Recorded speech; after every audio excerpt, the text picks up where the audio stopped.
Next ones are Paolo Magaudda and Stefano Crabu.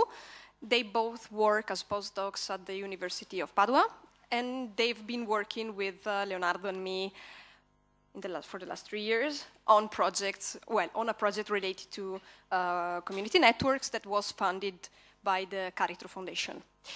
Today they're going to talk about community networks, innovation, politics, and technoscientific citizenship. And so thank you for coming. Okay, thank you for inviting us. We are very happy. We learned a lot of things during this whole day. So we will split our presentation in two parts. I will start giving you a general sense and a general framework of our work, and then Stefano will enter more in the details of this work.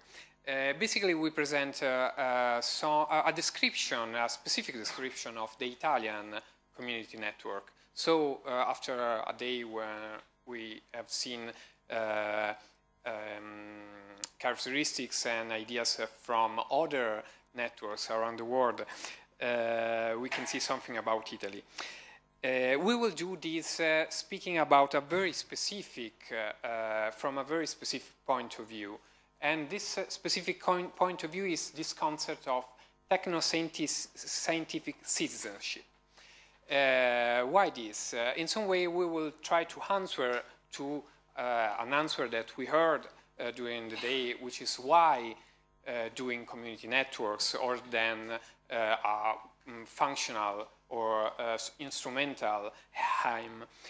We will stress the idea that community network, especially the Italian community network, which is small, which is a very early stage of the development, is there is some reason which is not just the fact that the network works in a very good way or it's very useful to work as a network, but it is useful, and what we want to show is that it is useful also for other reasons. And one of these reasons is, we will try to explain this with this idea of technoscientific citizenship. So basically we start, we developed this idea from relying on a debate, which is a debate in fields that are called public understanding of science or science and technology studies. Basically, the idea is that in this kind of debates, that the relation of people with science is important in the sense that people involvement in science topic, in science controversies, is a way through which it's possible to develop a more democratic science today. So in these fields there is this idea of scientific citizenship in some way to address the idea that people have the right to cultivate their own opinions about science. Basically, they have not to just listen to what experts say about science. They have the right to develop alternative patterns of interpretation around scientific topics.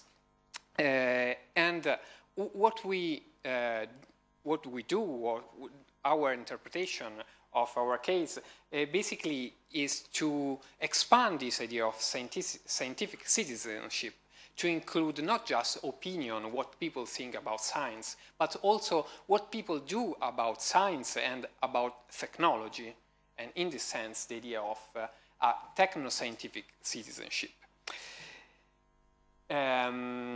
Why wireless community networks are interesting to speak about this idea of technoscientific citizenship? Well, the idea is that, the basic idea is that the involvement of people with technology, with science and technology, is not just a matter of opinions, it's also a matter of practical activities, which is connected also with political ideas, political stances or civic stances of people. So the theoretical, more theoretical discussion we do is that citizen involvement in technologies, and wireless community networks clearly are technology.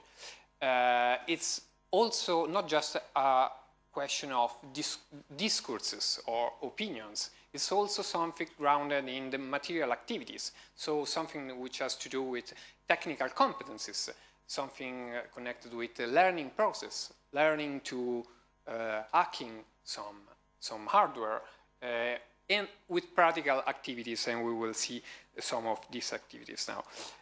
Very briefly, well, this is this stage of the day is probably not so interesting to describe what a community network is. I will just show some important points for us. One point is that they are built up by users, by people, not by companies. Another very interesting point is that it is necessary to do something with antennas that have to be installed in the roof of people, and also it's necessary to work with codes, with protocols to make the network working. And all these things are done by the same users. And also, a very important point is that this work is done by an heterogeneous typology of people. The people are not just experts, are maybe experts, but are also political activists, are also hackers. And also we have lay people, for example, a friend of a people is involved in technical hobbies group who participate too, also if he is not very expert. Okay, two words about what we did in our research. So later Stefano will show you some part of interview, so I want also to give you the sense of what we have done. We have done interviews basically with people working in the community network in Italy in different cities. We did an online ethnographic work, which is basically going in the internet and collecting mailing lists and participating in discussions and this kind of things. And also we also went to face-to-face meeting of some of the face-to-face meeting in the of this community. And one more point before I enter in the Italian case, the description of the Italian case. One more point is that we adopt this point of view, which is a point of view based on a field, an interdisciplinary field of studies, which is called Science and Technology Studies. Just to give you an idea, one of the concepts we use is the concept of heterogeneous engineering. So innovation is not just something which is connected just with the technical, or but it's something that comes out from a heterogeneous process, in the sense that different kind of elements are part of this process, where also political, the political dimension is important, as we will see, but also organizational aspects, and also how material activities develops in the case of wireless community network. Okay, now I will add two general description of the case, then Stefano will enter more in the details of how and why the case of wireless community networks represent an example of this idea of technoscientific citizenship. So Linux basically is the name of the project that we have in Italy of community networks. The project is made up by different islands. In different cities there are groups that connect their antennas to make these islands. The project started in Rome in 2002, around 2002. And then in Rome we have the biggest island the biggest local network in the network. Especially after 2010, in other Italian cities, smaller networks developed. One in Florence, another one.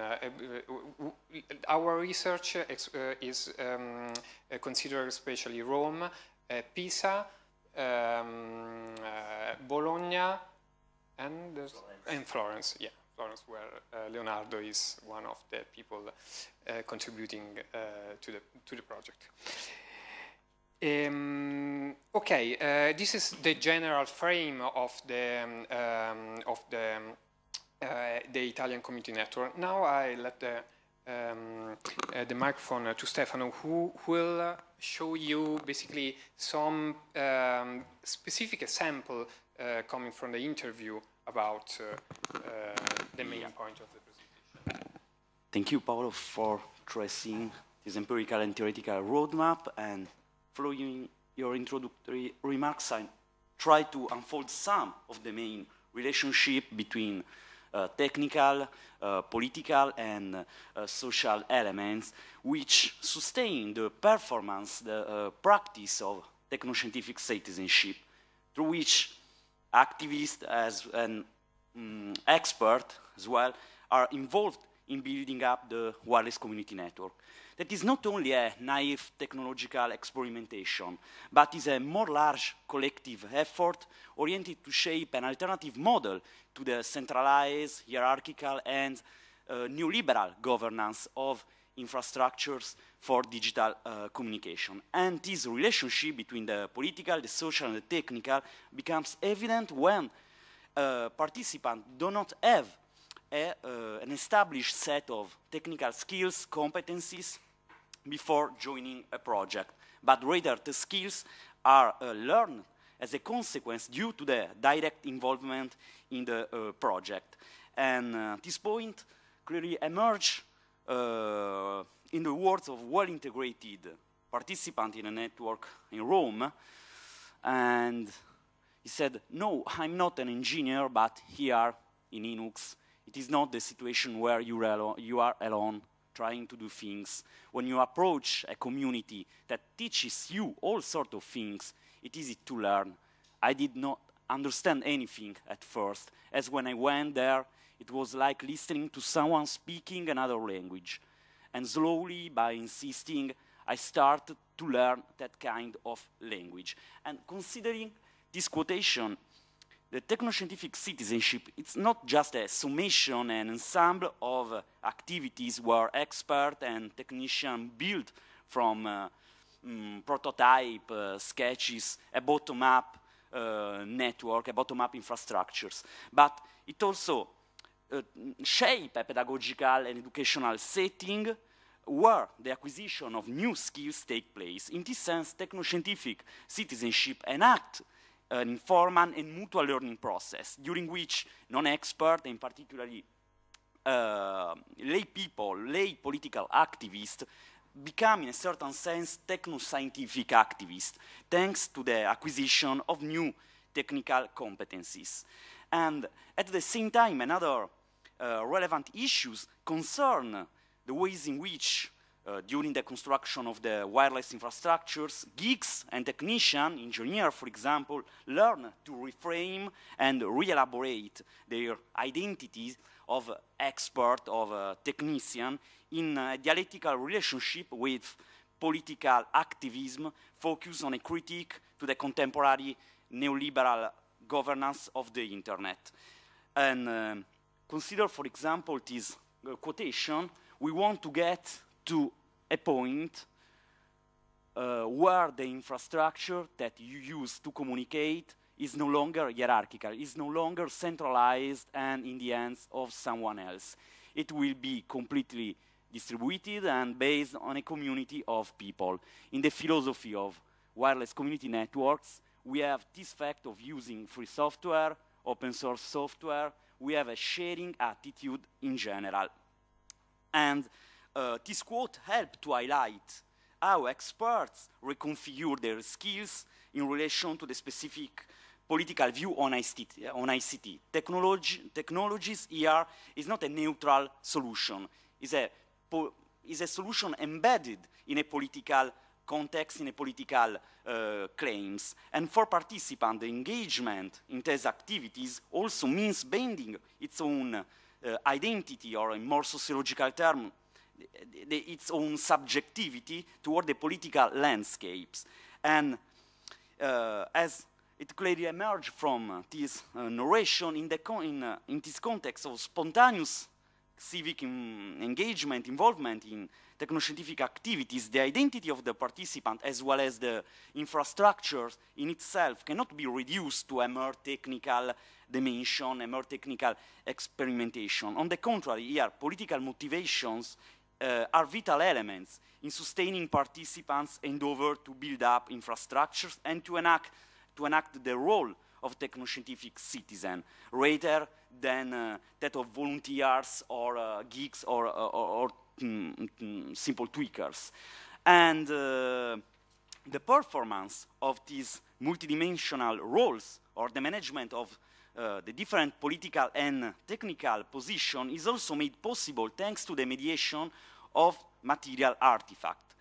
One of the clearest example of the intense relationship between technical object and human subject in the case of Linux.org concern the wireless antenna, the installation, maintenance, and how all these activities, practical, technical activities, intersect with the modalities of collective collaboration. For example, a tacit rule, this is an interview with a participant in Bologna, a tacit rule is that below every roof, below every node, below every antenna, there must be an active member of the community. This is because the network is conceived as something that you do and then you put in common. You cannot imagine building up the network like, oh, well, I'll come to your house, I'll install the antenna, and then everything will be okay, and you will never have to worry.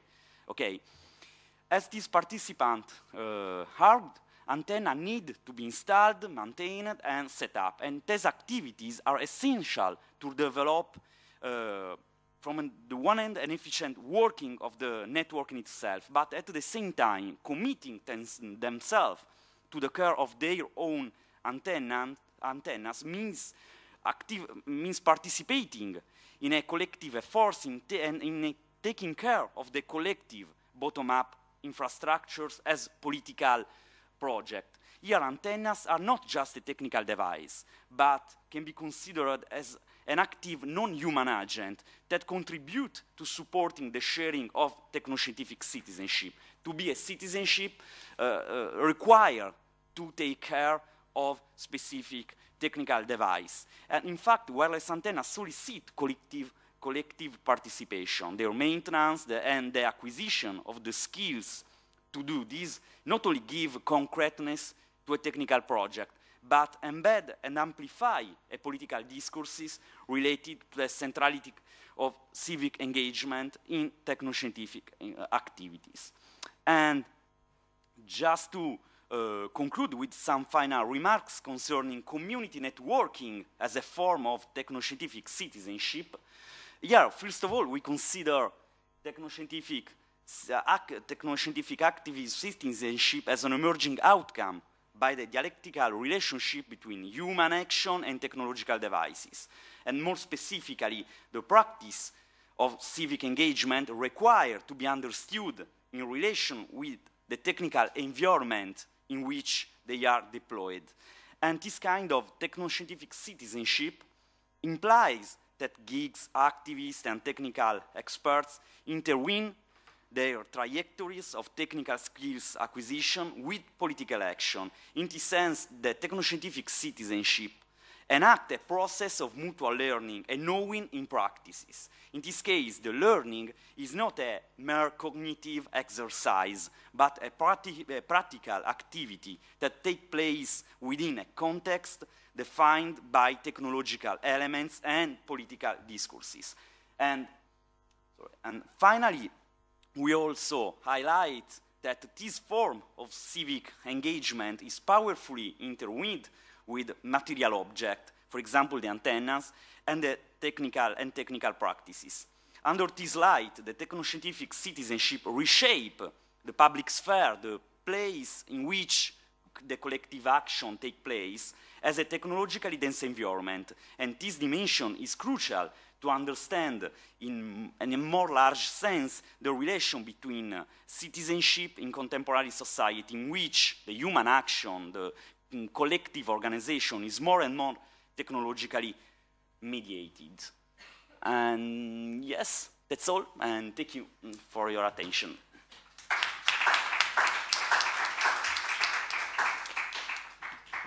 Thank you.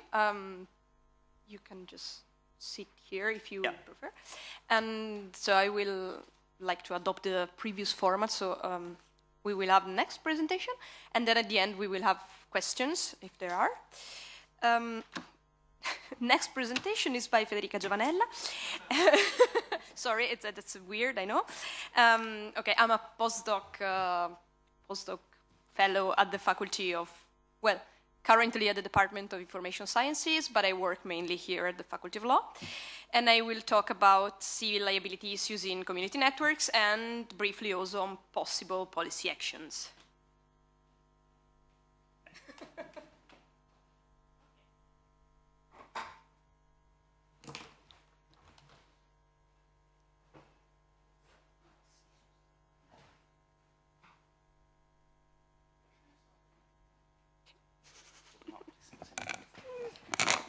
Okay. Okay. So 2 weeks ago, the Court of Justice of the European Union delivered a new decision on that might have an impact on community networks, and specifically on civil liability in community networks. And that's why a big part of my presentation we talk about that decision. The first thing that I should say is what I mean with civil liability issues. I mainly refer to issues of, for instance, privacy infringement, copyright infringement, or defamation, these kind of things. So just to give you an idea of what issues might be implied in my presentation. So talking about community networks and civil liability means taking some features of community networks into account. And these are the features that should be considered and can have an impact on civil liability. So community networks features are many, but those that might be of importance for, let's say, my research are the ones that you can see on the slide. So the first is that, as you already know now, community networks might be open to the internet, and they might be open to the internet through what we call usually a gateway node. There are no pre-assigned internet protocol addresses, so there are, except of course for gateway nodes that are connected to the internet. So usually there are no internet protocol addresses, or at least they can be changed quite easily. And there are anonymizing softwares or encryption systems that make difficult to understand who's behind the machines, behind the nodes. And as Melanie already told you, some community networks are represented by associations or foundations, so they do have a legal status. Some others do not have. In case something happens within the network, or let's say towards the internet environment, my question is, who should be held liable for this wrongdoing? So the question is, should the single user be held liable? Should the provider, in the case of a gateway node, be held liable?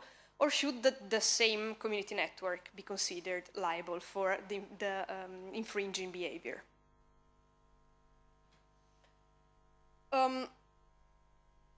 I will go back in the opposite direction. So we start from the CN. CN's liability should be considered possible only when the community itself has a legal entity. So when there's no legal entity, it's impossible basically to find someone responsible for the community itself, and it's impossible to sue the community.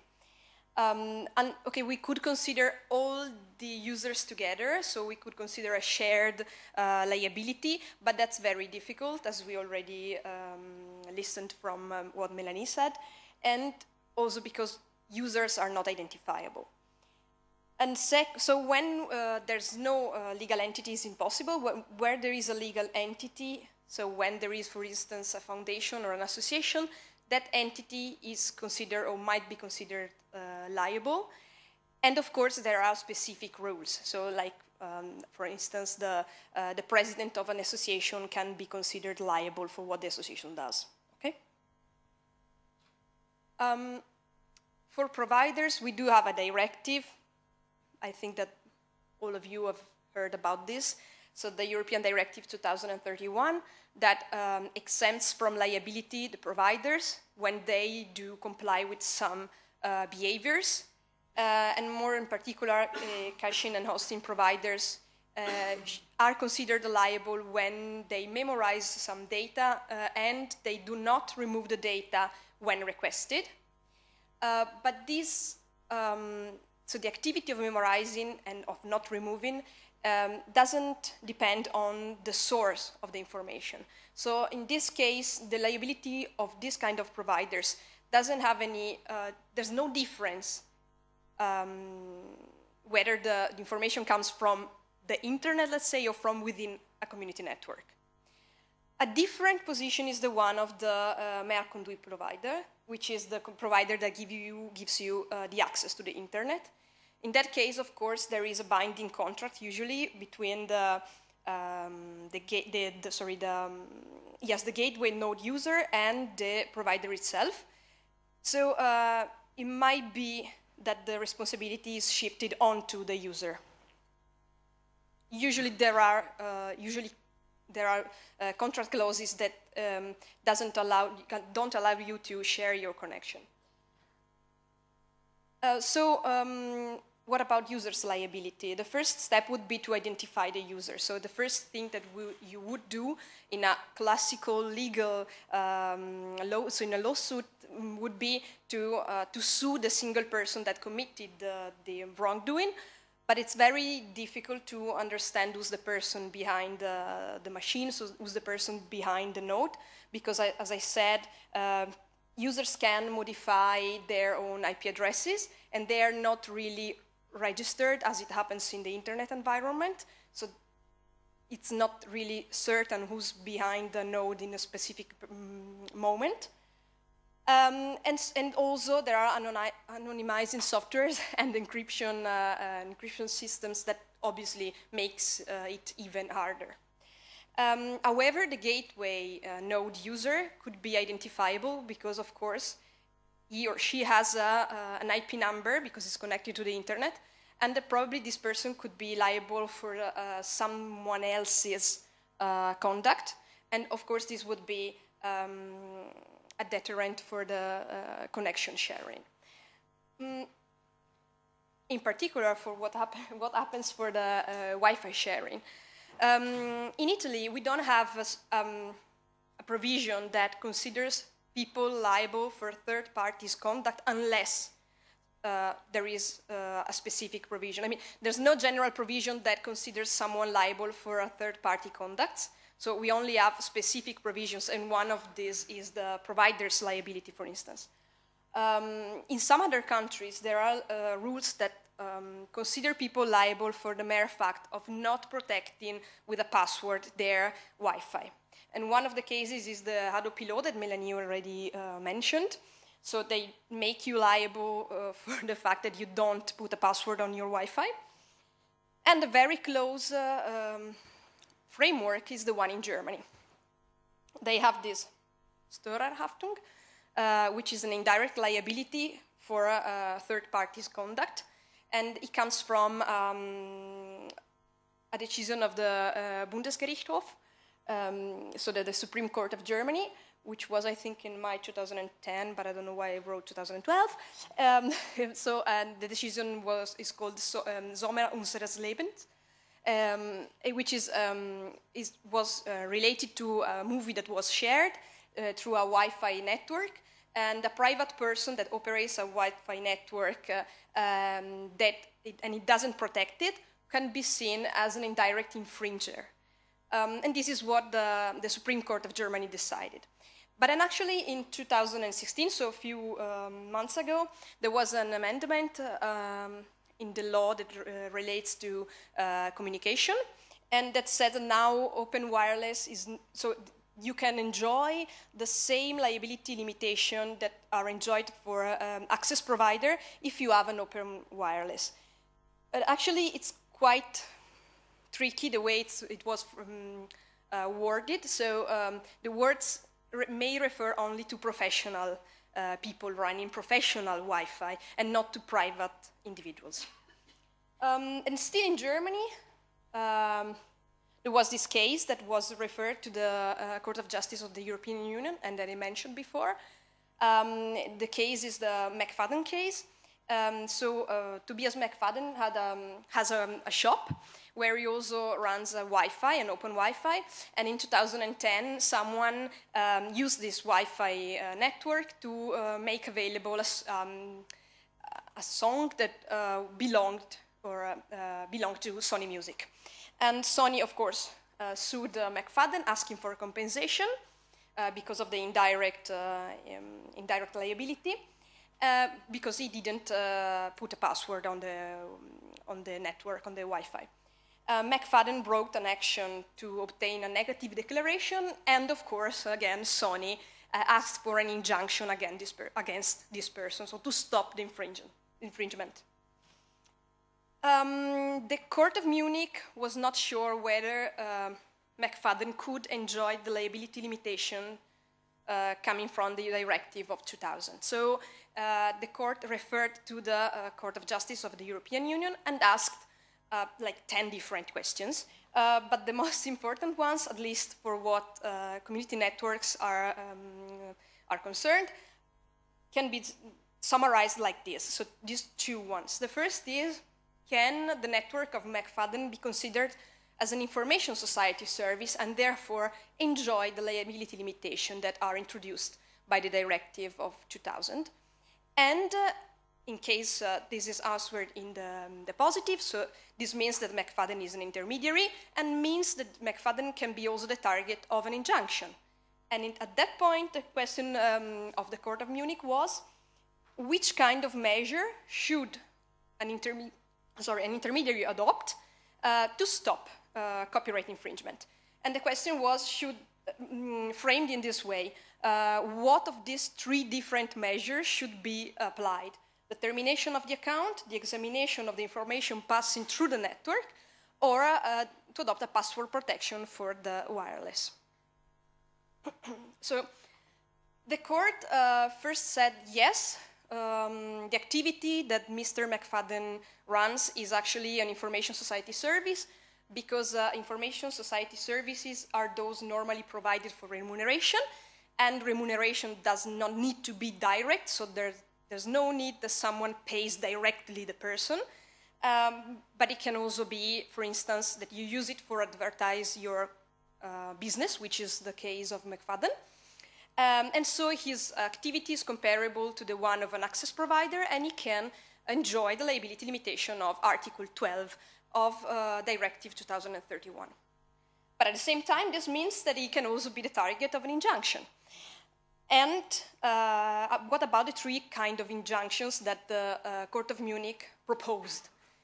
Of course, the question was, which one of these three strikes a better balance between the different rights at stake? And the different rights at stake are, first, the freedom to conduct a business, freedom of information of users, and of course, the right to a protection of intellectual property.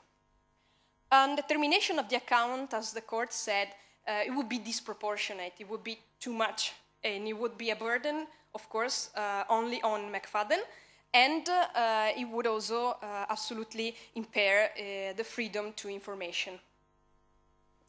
As for the examination of the information passing through the network, this would be in contrast with Article 15 of the Directive 2031 that prohibits member states to impose on providers a duty to monitor of course, this is a provision that tries to avoid censorship. So what about the third possibility? So to password protect the network. And yes, the court said, yes, this is a good way, because it would not impair too much the freedom to conduct a business, because it's very easy to put a password on a Wi-Fi, and it would not damage the freedom of information, because users can simply ask for the password, and of course this network is just one of the different ways through which by which the users can access the internet. So if, of course, they have other means. And provided that users reveal their identity to obtain the password, then it's also a way to protect IP rights. So the court explicitly said, provided that users reveal their identity to obtain the password so that they don't act anonymously, which is quite strong. And so the Court of Justice said this strikes a fair balance between the different rights.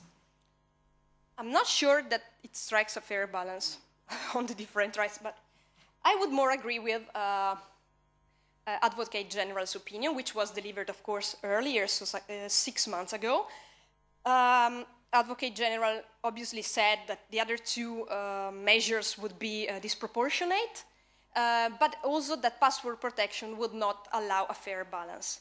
And in fact, the fact that users should give their identities and providers should retain these identities, this data, and should, of course, retain IP addresses in order to allow the match between this data would be an excessive burden for the provider. So otherwise, if you don't store the data and the IP addresses, you will never be able to understand who was actually, infringing copyright or another IP right. And the measure, anyway, might not be effective, but at the same time, it will impair freedom of information and freedom of expression, and of course the freedom to conduct a business. Because if you think if you think about fast foods, for instance, there are a lot of people that go there just because they have free wireless, and then they buy an hamburger, and that's a way to impair McDonald's business. So it would be, anyway, what the Advocate General said is that this password protection would be a disadvantage for the society as a whole. It would be a way to discourage innovation, because open wireless is very important for innovation.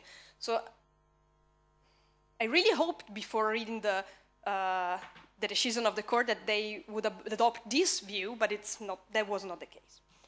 So of course the implication of the decision are yet to be seen, but very quickly we can say that in case a gateway node is owned by a business, it's good that it can enjoy the liability limitation, but at the same time, it can also be the target of injunctions. In case the gateway node is instead run by a private individual, it really depends on the national laws, because as said, in Italy, it wouldn't be liable for a third party's conduct, but in other countries could.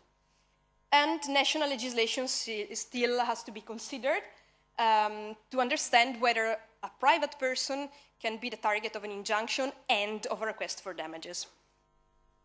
So very, very quickly, what could policymakers do? So easily, first, not follow the Court of Justice decision, of course, and then they should consider, for instance, ad hoc statutes or exceptions that could allow the prosperity of community networks. And these are just two very small examples. The first is to introduce mandatory contractual clauses for providers, imposing them to allow the sharing of the connection. So to impose on providers that they do allow people to share the connection. Or to make, which is just the same thing but seen by the opposite view, to consider a void contractual clause that limit or prohibit not-for-profit interconnection. So these are two very small starting points from which the policymakers could start, and that could allow at least Wi-Fi sharing and could allow the prosperity of CNs, at least for what internet is concerned. Okay, thank you.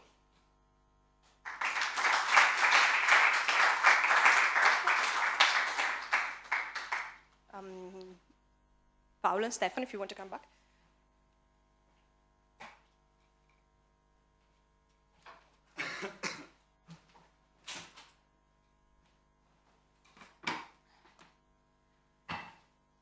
Okay. Are there questions on, well, both presentations? Yes?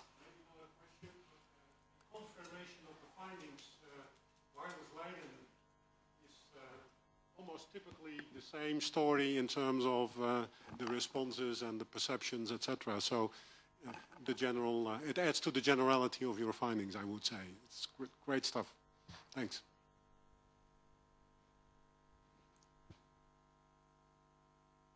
I do have a question for you.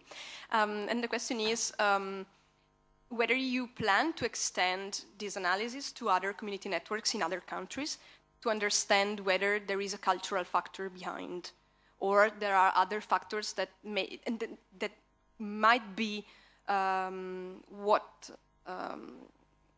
drives community networks to have different shapes and so on.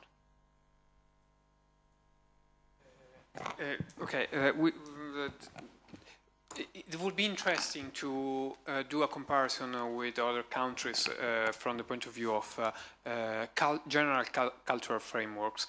There are descriptions of how other community networks around Europe works, and probably one crucial difference in different places is this politicization, the factor of political activism, and how different communities see the networks as a tool for politics together with a tool for have a connection. For example, Wi-Fi probably is something that came also from probably your description of decentralization of the Wi-Fi. Probably in the Wi-Fi experience is policy, the politics and activism is present, but it's not probably different from the one we have in Italy, and Germany probably is more similar to Italy. It would be very interesting also from the point of view of how different experience contribute to build different kind of technoscientific citizenship. Because different networks bring with themselves different experience, which bring themselves different kind of vision about what kind of involvement is required and what kind of citizenship, therefore, is envisioned.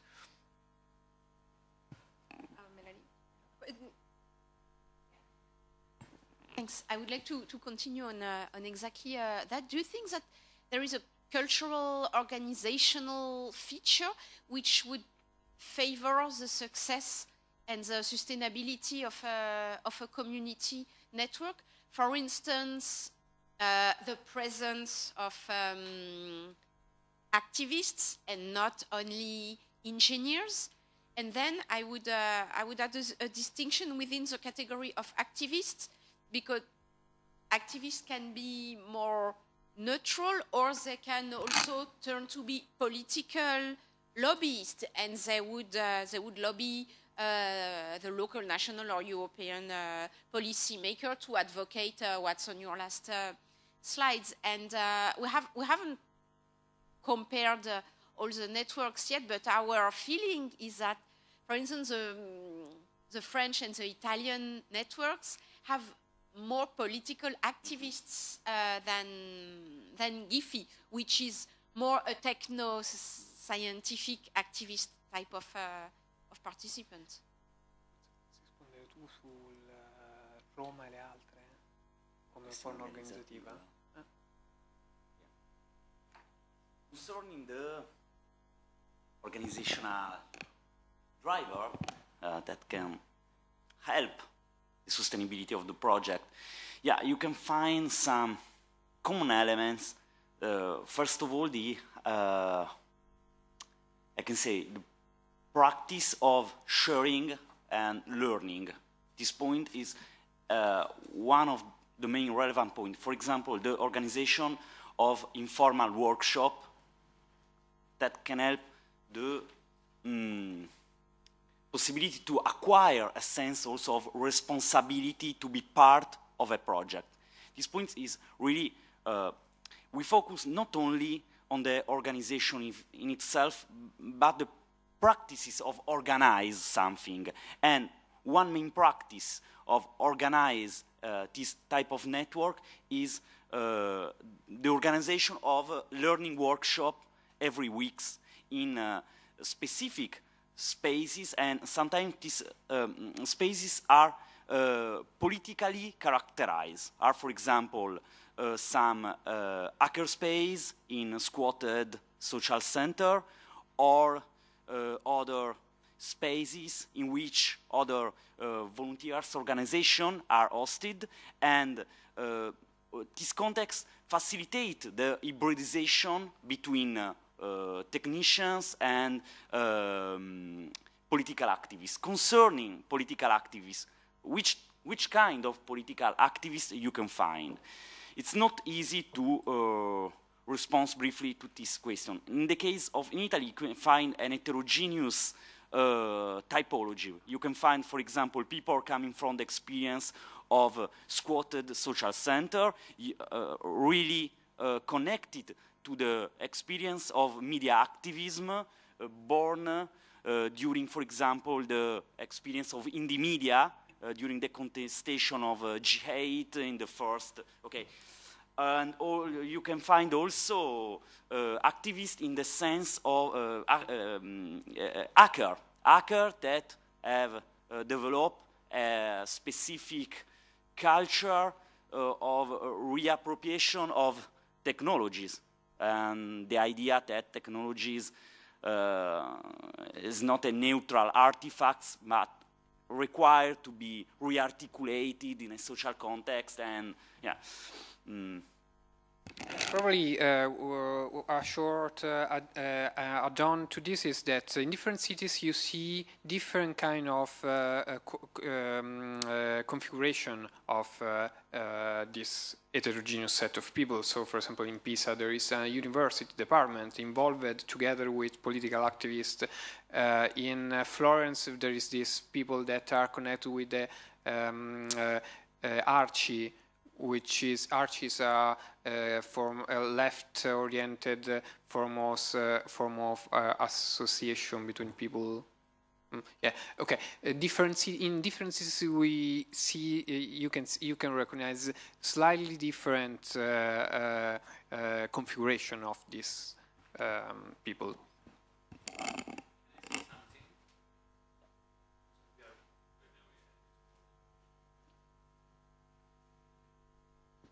So, you know that I support and share the opinions and the views, the values of the Linux.org project. But I'm thinking that it seems to me that it's not growing as much as it could, first. And second, sometimes I thought that to pretend that each participant in the project becomes a technoscientific citizen, which is a beautiful expression to say hacker in a different way, it's pretending too much for the people. So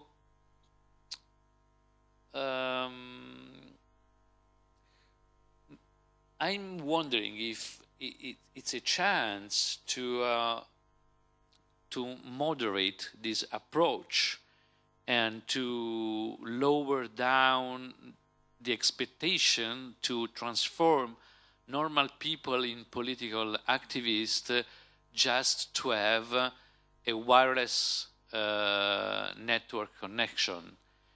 Also because I'm seeing, of course, Giphy is very different. Of course, Freifunk is different, but they are growing and growing, And the Linux.org project started 14 years ago. I remember how and when, because it was after an ACK meeting and so on, but as very few islands, you call them, right? And few groups working on the project itself. So maybe we can conceive a little shift in this model, but what can be? Which kind of shift can we suggest? So this is the question. No, okay. No, you want to add something about the same, or? If I take your point, then Wireless Leiden had different type of users. The techno guys who shared, but there was a dominant profile with users, either techie or user or node owner or maintenance person. So they didn't become the same, but there was a nuance in their contribution to the whole. I think that's an element that could used as differentiation in the model. And the other thing, in terms of numbers, I think there is a strong difference between Freifunk, Inox, and individual groups, because Freifunk is federating smaller units, islands. Inox is federating, but is not the network itself. It's not the community itself that owns the network. So in that sense, maybe the numbers have to also be looked at from is it an individual island and how big is the island? Vis-a-vis, is there a unit that adds up the island in a confederation that is bigger and shares certain values and etc.? Okay, I probably can add to this that, of course, this is one of the reasons, the point that you did is one of the reasons, because probably the Italian network, the different cities of the Italian network have problems to grow. Because they have this, there is very strict policy, which is also probably connected with a very strict political idea of what the network. Okay. It's a problem. The question is, on the one side, the point that you did. The other part of the problem that you suggest to look at is that you need to grow, also to change your views. You also need some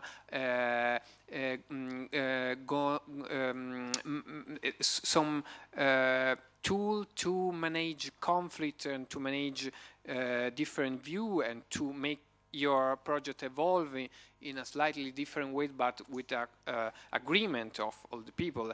And probably what we have seen in the interaction in the network is that the resolution of conflicts is a huge problem, and it happened that there is a conflict on a very specific kind of technical things that grow up as something that is in some way damaging the project and the possibility to grow of the project.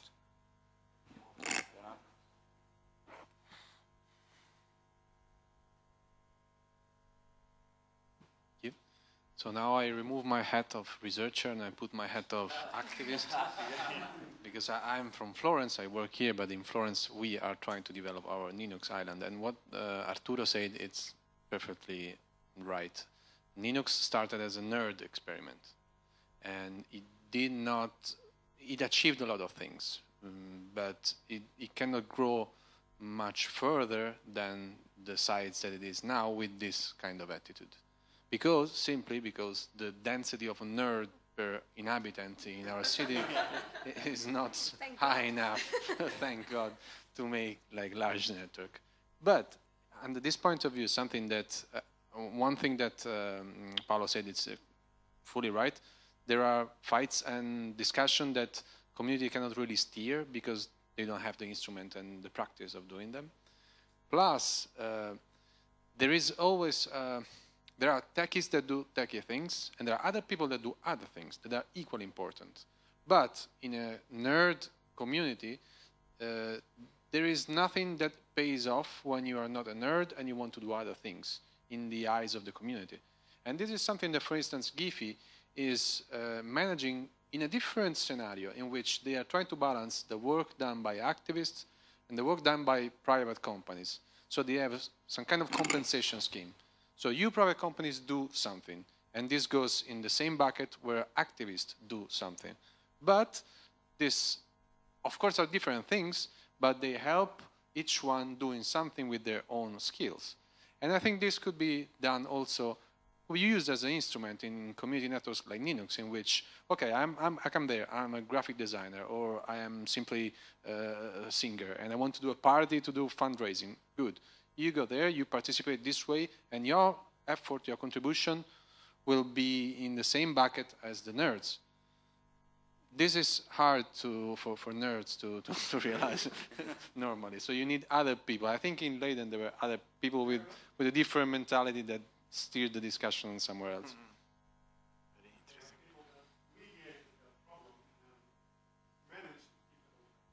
interesting. And one last thing about the name activists.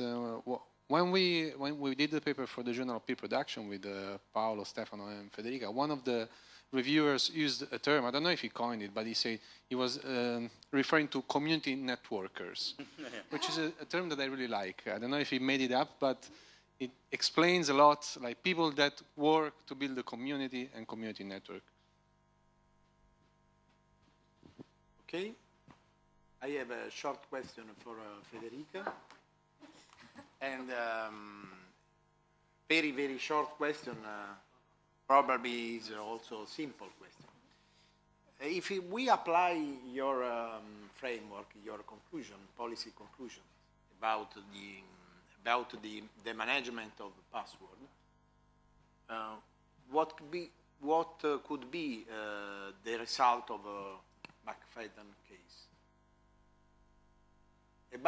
What about copyright infringement? Okay. Well, it really depends on the national legislations. Because in Italy, if you have your Wi-Fi open, you cannot be held liable if someone else downloads from yours. So it's impossible to guarantee the protection of... Yeah, the enforcement. Okay. I don't want to talk about this. But in other countries... But you have to... yeah, of course I have to consider the consequences. This okay. Okay? Yeah, so that's basically... That's it. That's it. Okay. Thanks a lot. Bad news, fugit irreparabile tempus. We are late. Good news, I don't have closing remarks, serious and long scientific remarks. So, only one indication to continue our work. My request is, first of all, I would thank all the speakers for their excellent presentations. And I would like to invite all of you to write also a short paper, because the idea is to publish the result of this very interesting and exciting day in a book. One idea is to submit the book to our faculty series in open access. It's a peer-reviewed series, and but other ideas from Renato, Leonardo are welcome.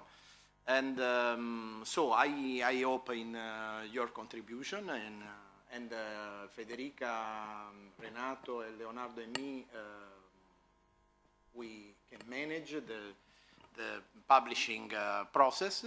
So I give the floor to Renato for something and post-final remarks. No, not much. I want to thank everybody for being here. Also those who had to leave already.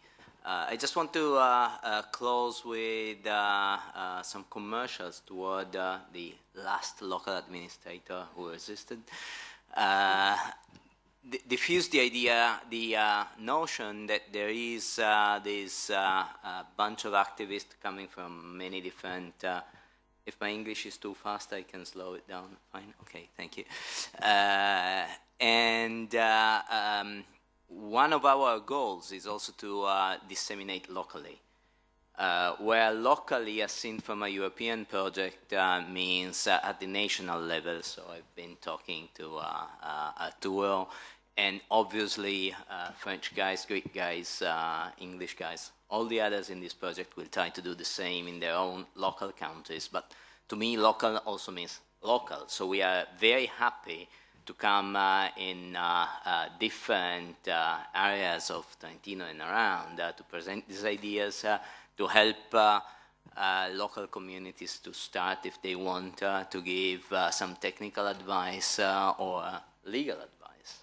So, well, somehow you can find me because it's not too difficult. Federica sent emails to everybody, so you already have her contacts. Feel free to contact us to foster cooperation on this. And thanks again to everybody. Thanks, Leonardo. Renato.